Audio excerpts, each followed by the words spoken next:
জোরে হয় না, আর একটু আস্তে করে।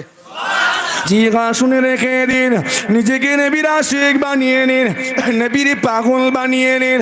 ও জানে আরো একজন নবীর আশিকিন কথা বলে যাব এই ভারতবর্ষের জমিনে। আরো একজন আশিক বলবো না অন্যদিকে যাবো? বলবো নবী আশিকের কথা।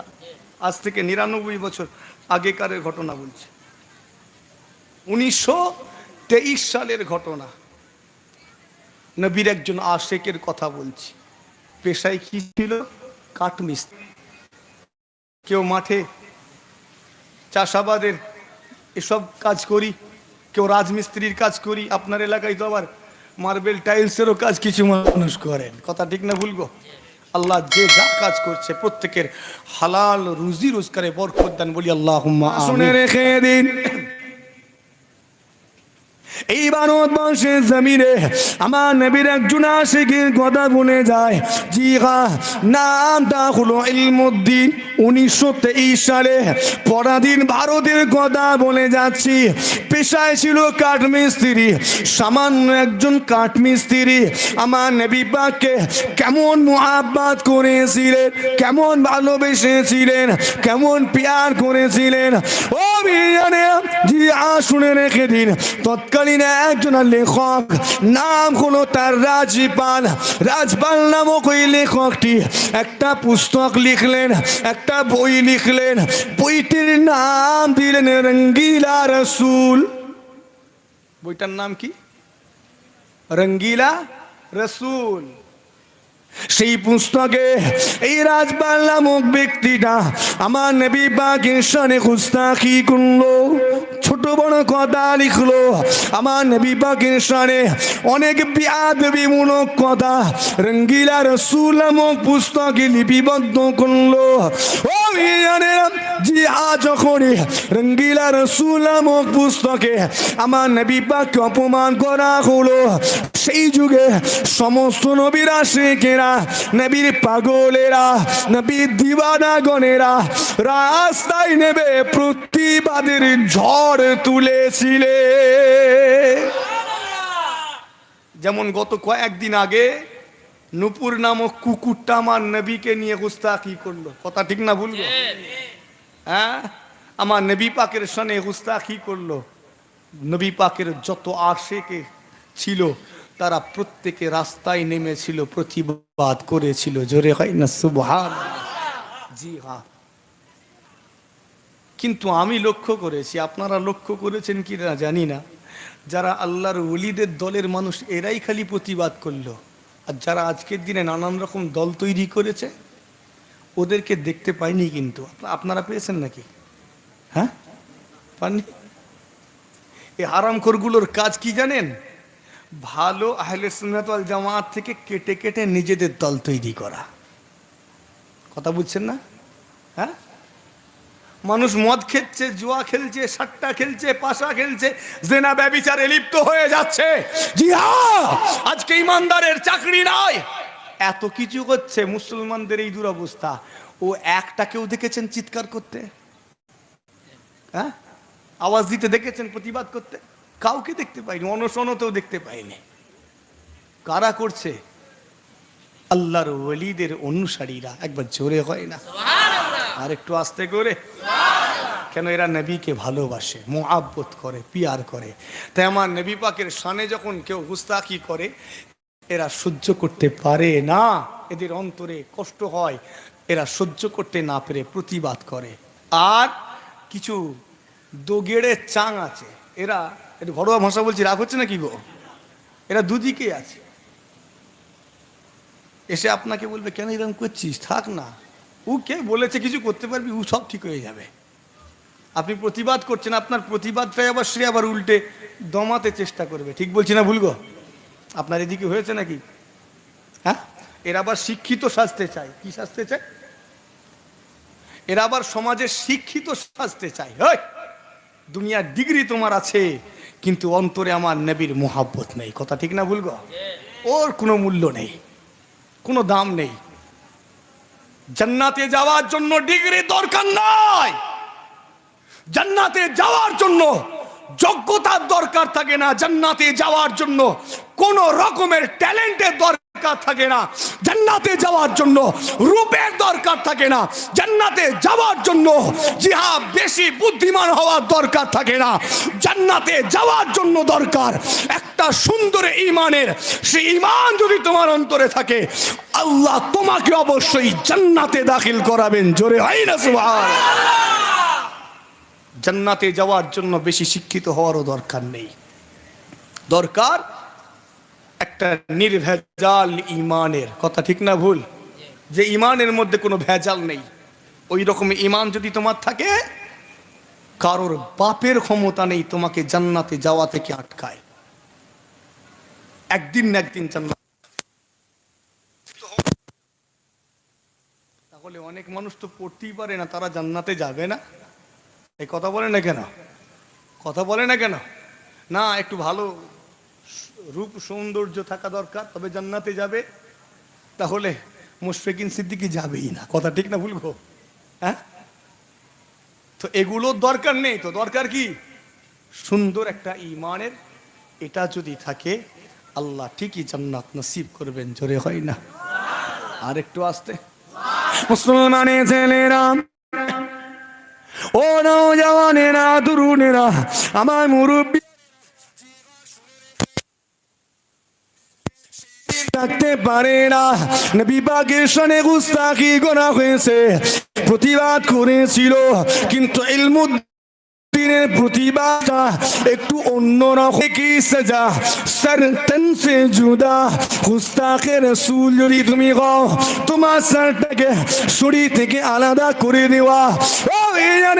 আমার ইলমুদ্দিন সহ্য করতে না পেরে নিজে হাতে সাজা দিয়েছিল, রাসূলের গুস্তাখে নিজে হাতে সাজা দিয়েছিল। সাজা দেওয়ার কারণে ইলমুদ্দিনকে বন্দী করা হলো, কেননা গণতান্ত্রিক রাষ্ট্রে ইলমুদ্দিন একজনকে হত্যা করেছে, তাকে সাজা দেওয়া হবে। গণতান্ত্রিক রাষ্ট্রে ইলমুদ্দিন আইনটাকে নিজের হাতে তুলে নিয়েছে, অবশ্যই ইলমুদ্দিনের বিচার হবে। আমাদের ভারতের আইন সব রয়েছে, আমার থেকে ভালো আপনারা জানেন, কিন্তু একটা বিষয়, যদি কেউ অপরাধ করে আবার তার তরফ থেকেও একজন ডিফেন্স করার জন্য উকিল থাকে। ঠিক না ভুল গো? হ্যাঁ, না হলে আবার বিচারই হবে না। ঠিক বলছি না ভুল? তার তরফ থেকে থাকে না, সে মার্ডার করে ফেলেছে, বলছে তার তরফ থেকে উকিল রাখতে হবে। এখন উকিলও চিন্তা করে আল্লাহ এই মার্ডার করেছে, এর তরফ থেকে আমি লড়বো কি করে? ও যদি হকপন্থী শরীয়তপন্থী উকিল হয় লড়তে পারবে কি কোনো? শুনে রেখে দিন, আমার ইলমুদ্দিন যখন সবার সামনে কাঠগড়ায় কপাল চাপড়াতে লেগেছেন, ওই আইনজীবী গুলো, ওই উকিল গুলো, অ্যাডভোকেট গুলো মাথায় হাত দিয়ে বসে বললেন, হাই রে গায় ইলমুদ্দিন, তুমি এটা কি করলে? ও ইলমুদ্দিন, তুমি এটা কি করলে? এমনটা কেন করলে? আমরা তো তোমাকে বারবার করে সুন্দর করে বুঝিয়ে দিয়েছিলাম, আমরা তো তোমাকে শিখিয়ে দিয়েছিলাম, আমাদের শেখানো কথাটা তুমি কেন বললে না? কেন বিচারকের সামনে তোমার দোষটাকে স্বীকার করে নিলে? আমার ইলমুদ্দিন যখন সবার সামনে সত্য কথাটা বলে দিয়েছেন, বলার সাথে সাথে বিচারক রায় দিয়ে দিয়েছেন, ঘোষণা করে দিলেন ইলমুদ্দিনকে মৃত্যুদণ্ড দেওয়া হলো। ফাঁসির মাধ্যমে আমার ইলমুদ্দিনের মৃত্যুদণ্ড কার্যকর করা হবে। ইলমুদ্দিনকে ফাঁসির রায় শুনিয়ে দেওয়া হলো। ও নবীর আশিকেরা হাজার হাজার হয়ে যাচ্ছেন, ইলমুদ্দিন এমন কেন করলে? তুমি আমার নবীর গুস্তাখকে সাজা দিয়েছো, তুমি আমাদের অন্তরটাকে জয় করে নিয়েছো, তুমি আমার নবী পাকের বিয়াদব, আমার নবী পাকের শানে গুস্তাখি করা রাজপালকে সাজা দিয়েছো, তুমি আমাদের অন্তরটাকে জিতে নিয়েছো। তুমি কেন এমন আচরণ করলে? তুমি আদালতে দাঁড়িয়ে দাঁড়িয়ে কেন এমনটা করলে? ও পরবর্তীকালে সেলের ভিতরে আইনজীবীগুলো গিয়ে জিজ্ঞাসা করেছিলেন, ও ইলমুদ্দিন, এতবার করে শেখানোর পরেও তুমি আমাদের কথাটা কেন বললে না? আমার ইলমুদ্দিন জবাব দিয়েছিলেন, উত্তর দিয়েছিলেন। কি জবাব দিয়েছিলেন জানেন? আমার ইলমুদ্দিন জবাব দিয়েছিলেন, ও আইনজীবী দলেরা, ও অ্যাডভোকেটের দলেরা, ও উকিলেরা, আপনারা আমাকে সুন্দর করে শিখিয়ে চলে গিয়েছেন। আমি ইলমুদ্দিন রাত্রিবেলা ঘুমিয়ে পড়লাম, আপনাদের কথা মাথায় রেখেছি, কিন্তু আমি ঘুমিয়ে পড়েছি।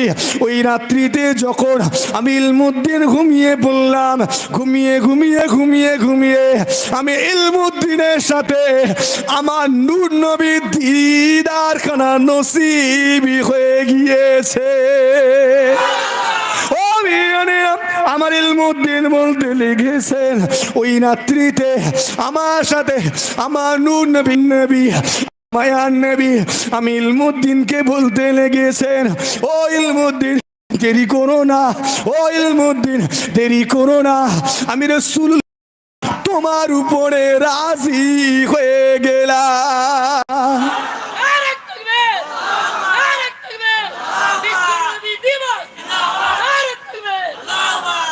ইলমুদ্দিন দেরি করো না, আমি রাসূলুল্লাহ তোমার উপরে খুশি হয়ে গিয়েছি। জোরে হয় না? এই অনেক মানুষ এখানে বসে আছি, সেই ভারতবর্ষেরই মানুষ আমরা, ঠিক না ভুল গো? বরং স্বাধীন ভারতের মানুষ, কথা ঠিক না ভুল? আমি বলছি পরাধীন ভারতের কথা, এখন স্বাধীন ভারত। এতগুলো নবীর আশেক দাবিদার বসে আছি, আমাদের মধ্যে এমন কেউ আছেন যার উপরে আমার নবী খুশি হয়ে গিয়েছেন আর বলছেন দেরি করো না, আমি তোমার উপরে খুশি আছি? কথা বলে না কেন? ইলমুদ্দিন বলতে লেগেছেন, ও আইনজীবী দলেরা, ও অ্যাডভোকেটের দলেরা, ও উকিলেরা, আপনারা আমাকে বুঝিয়ে চলে গিয়েছেন। রাত্রিবেলা আমি ইলমুদ্দিন ঘুমিয়ে পড়লাম, আমার নবী পাকের দিদা নসিব হয়ে গেল। স্বপ্নে খাবে আমার নূরের নবী, আমার দয়ার নবী, আমার মায়ার নবী আমাকে বলতে লেগেছেন, ও ইলমুদ্দিন, আমি রাসূলুল্লাহ তোমার উপরে খুশি হয়ে গিয়েছি, তুমি দেরি করো না, আমি রাসূলুল্লাহ আমার কাছে চলে এসো, আমার নিকটে এসো, আমার কাছে চলে এসো, আমি রাসূলুল্লাহ তোমার অপেক্ষায় রয়েছি। ও জানেন, এতগুলো মানুষ বসে আছি, কিন্তু আমাদের কারোর জন্য এমন খবর আসেনি, আমাদের কারোর জন্য আমার নবী অপেক্ষা করছেন না। আর অপেক্ষা করবেন কি করে?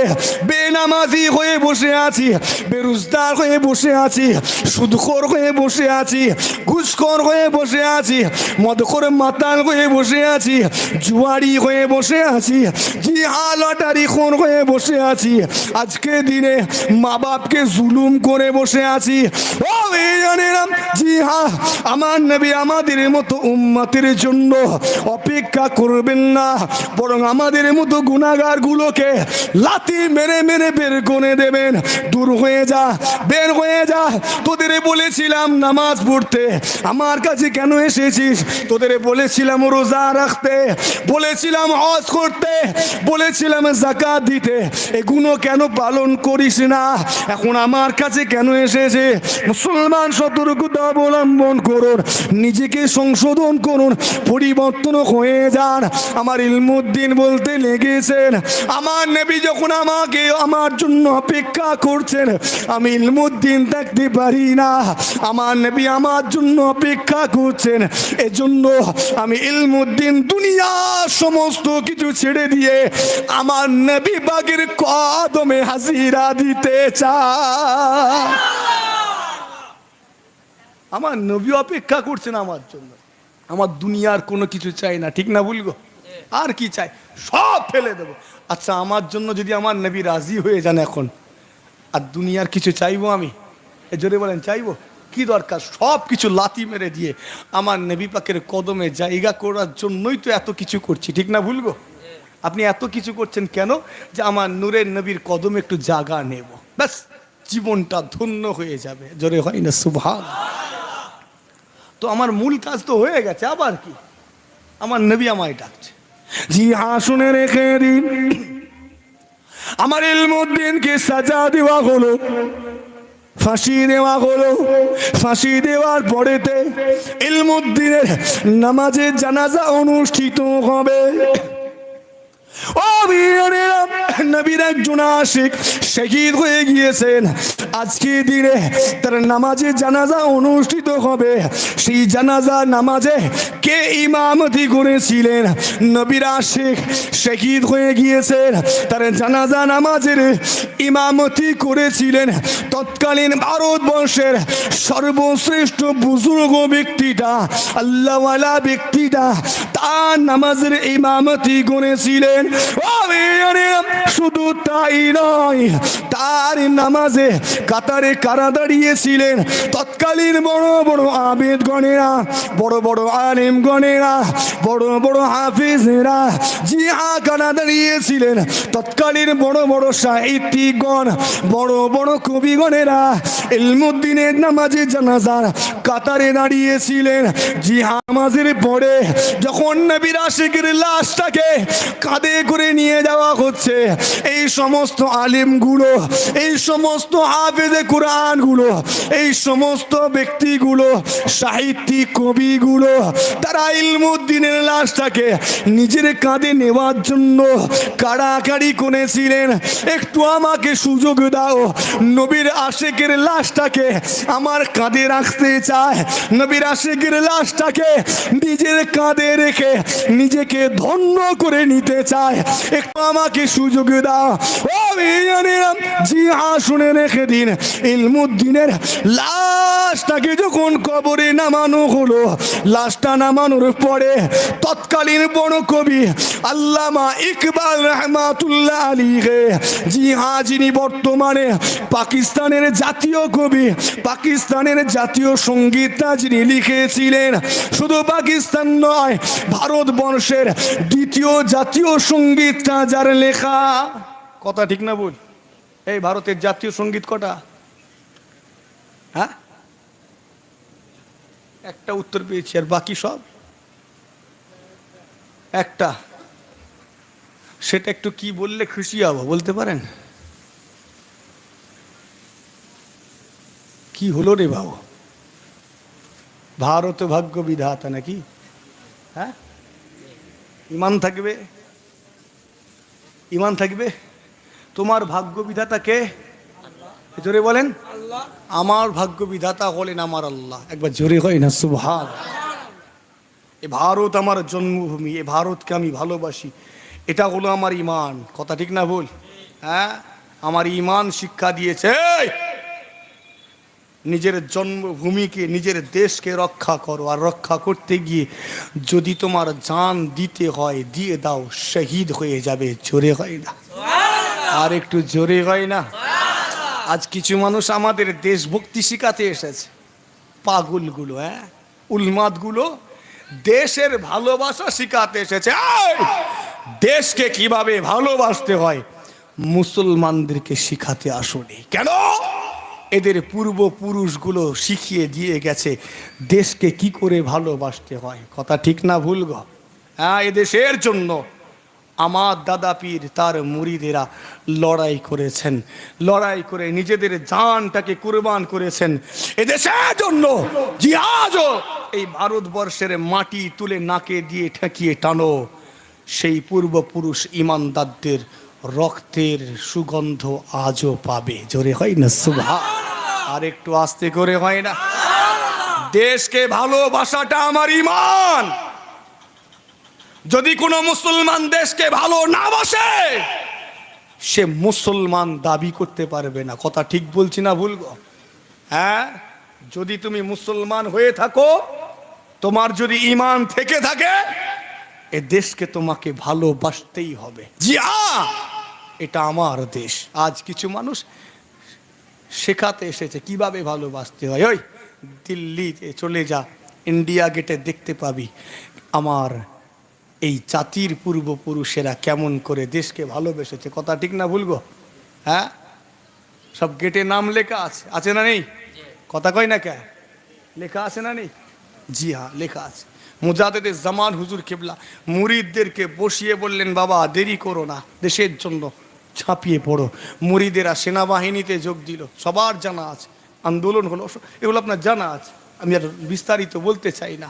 তৎকালীন বড় বড় নেতাদের সঙ্গে মুজাদ্দেদে জামানের আলোচনা হলো, কিভাবে কি করা যায়, পরিকল্পনা। তো যাক, যেটা বলতে চাইছি আমি, দেশকে ভালোবাসি, কিন্তু আমার উপরে কোনো জিনিসকে চাপিয়ে দিতে পারো না তুমি। কথা ঠিক না ভুল গো? মুসলমান আমি, আমার বিশ্বাস এটা, আমার মালিক আল্লাহ, সব কিছুর মালিক আল্লাহ, আমার রুজির মালিকও আল্লাহ। কথা ঠিক না ভুল গো? হ্যাঁ, আর অন্য কেউ নয়। মুসলমান আর অন্য কেউ কাউকে মানে না এই বিষয়ে, এক আল্লাহই সর্বশক্তিমান। জোরে হয় না সুবহানাল্লাহ? জি হ্যাঁ, এজন্য আল্লামা ইকবাল রহমাতুল্লাহ আলী কবিতা একটা আমাদের তারানা লিখলেন, জাতীয় সঙ্গীত, ভারতের দ্বিতীয় জাতীয় সঙ্গীত। প্রথম তো রয়েছে আপনারা জানেন, দ্বিতীয় জাতীয় সঙ্গীত হলো সারে জাহাঁ সে আচ্ছা হিন্দুস্তা হামারা। একবার জোরে হয় না? এটা তো ইমানদারেরাই লিখতে পারে, বলতে পারে, ঠিক না ভুল? সমস্ত জগতের শ্রেষ্ঠ হলো আমার জন্মভূমি। একবার জোরে হয় না? এটাই তো আমাদের ইমান। এটা হলো আমাদের দ্বিতীয় জাতীয় সঙ্গীত। যখন ইমানদারেরা বলল যে এটা আমাদের চলবে না, প্রথম যেটা ছিল চলবে না, তো পরবর্তীকালে এটাকে দ্বিতীয় জাতীয় সঙ্গীতের মান দেওয়া হয়েছে। অতএব এটা খেয়াল রাখবেন। তো যেটা আল্লামা ইকবাল রহমাতুল্লাহ আলী তিনি বলছেন, আজকের এই মূর্খ কাঠমিস্ত্রিটা দুনিয়ার সমস্ত শিক্ষিত ব্যক্তিদেরকে ছাপিয়ে গিয়েছে। জোরে হয় না? আর একটু আস্তে করে। যখন ইলমুদ্দিনকে নামানো হচ্ছে, তখন আমার আল্লামা ইকবাল রহমাতুল্লাহ আলীকে বলছেন, এই মূর্খ কাঠমিস্ত্রিটা দুনিয়ার সমস্ত শিক্ষিত সভ্য মানুষকে পেছনে ফেলে আগিয়ে গিয়েছে। জোরে হয় না? আর একটু আস্তে করে। আজকে আমরা অনেকে আছি বিভিন্ন রকমের পেশার সঙ্গে যুক্ত, যে যাই কাজ করি না কেন, আমার ইলমুদ্দিনের মতো আমাদের অন্তরে আমার নবীর মোহাব্বতটাকে লালন করতে হবে। কথা ঠিক না ভুল গো? আমার নবীর মোহাব্বত অন্তরে ধারণ করতে হবে। যারা অন্তরে আমার নবীর মোহাব্বত রেখেছে তারা সফল কাম হয়েছে, আল্লাহর জান্নাতি হয়ে গিয়েছে। জোরে হয় না? আলোচনা অনেকটা করলাম, আপনাদের অনেক কষ্ট দিলাম, আর আলোচনা দীর্ঘ করব না, কেন সময়ও আছে। হুজুর কেবলা আসবেন, পরস্পর আসেন। এবারে সকলে মোহাব্বতে আনন্দের সাথে সালাম পড়ব। দাঁড়াও না, তাড়াহুড়ো কেন? আনন্দের সাথে। কথা ঠিক না বলবো? মোহাব্বতে, খুশিতে, আনন্দে আল্লাহর হাবিবকে সালাম দেব, তার হাবিবের মাহফিল থেকে। কথা ঠিক না ভুল? তার